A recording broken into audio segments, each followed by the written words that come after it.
And welcome to the Boys from the Baltic Star.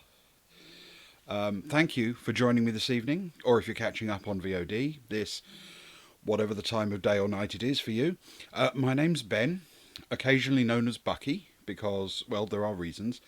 And from time to time, I take the opportunity to chat about the history and workings of tabletop RPGs and anything related to them in some way, sometimes a bit loosely. I refer to these streams as behind the screens. Most of the time, we play tabletop RPGs on this channel. Every Friday, we play our ongoing Traveller campaign, now in the early part of Season 2. And on Saturdays, we do a variety of things, but usually RPGs or games of some sort. We also regularly stream on Thursdays and Sundays. Now, most of the time, these evenings are given over to Luke playing video games, but even these tend to be narrative sorts of things. Good evening, Gamer's Edge, by the way. More like adventure games than, say, games where frogs must cross roads where there is traffic and logs and synchronised swimming turtles for some reason. Now, Thursdays are usually CLD evenings. Every game played on a Thursday must, somehow, be susceptible to having its gameplay described by means of the acronym CLD. And at the moment, on Thursdays, Luke is playing through the fascinating political thriller The Occupation. And on Spooky Sundays, Luke plays spooky video games, spookily.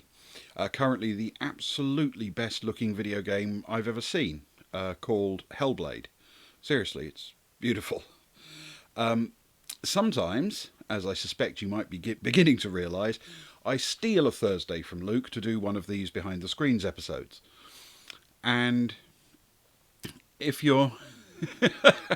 That's lovely. Thank you very much. What a nice thing to say. If you're interested in the things we do, then please consider following our Twitter @BoysBaltic, where we keep everyone up to date on all the ongoing goings-on. We have a Discord channel, an Instagram, whatever the hell that is, a YouTube channel, and, well, it's likely you've already found our Twitch, unless you're watching this on YouTube, but I've seen our stats. So if you are, you're a rare breed indeed. With the preamble complete, let's move on to the amble.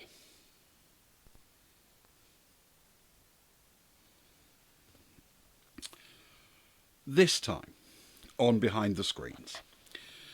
To kick things off, I'm going to talk very briefly about an aspect of the culture of RPGs which has occurred to me and which I think I should express.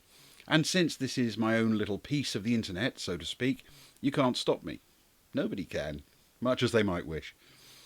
We reach part 6 of RPG Adventures from Scratch, in which we move on from last time's insane level of detail to discuss the introduction of our first action scene, and how we build the stakes and make sure everyone knows what's going on.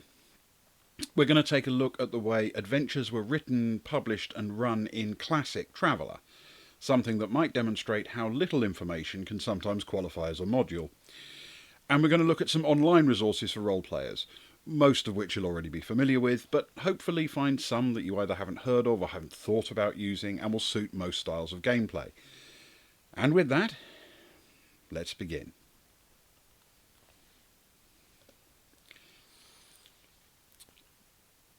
I just wanted to say something about how the players of TTRPGs have begun to look and act very differently from how they used to.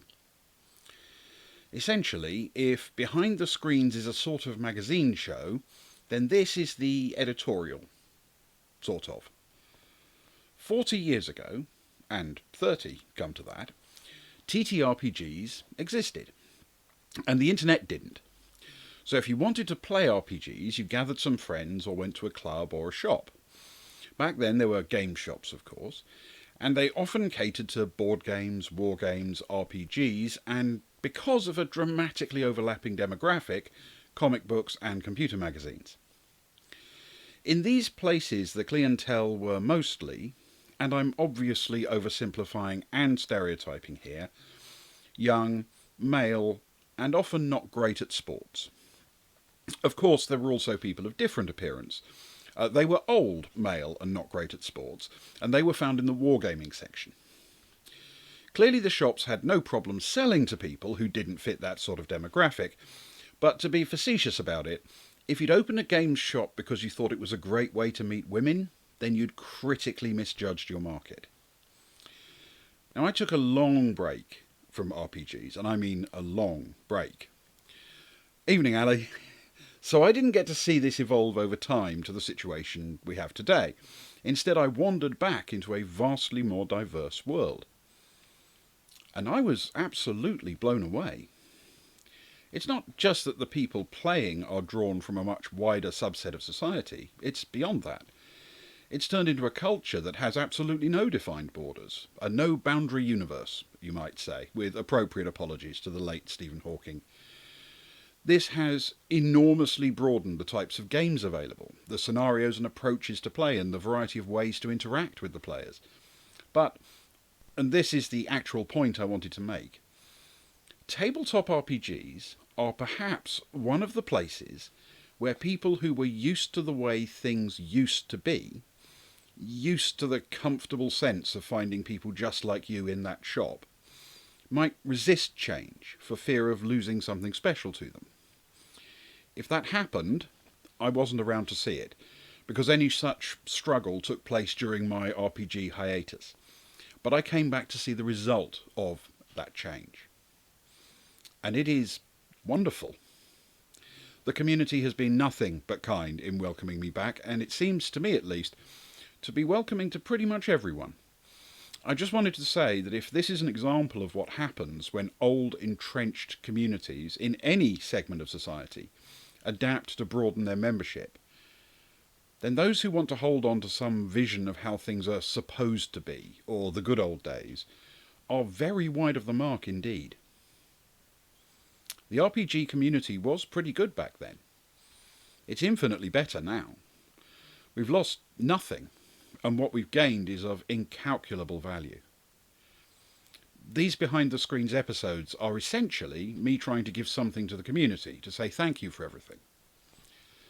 Perhaps it all also bears saying explicitly. Thank you.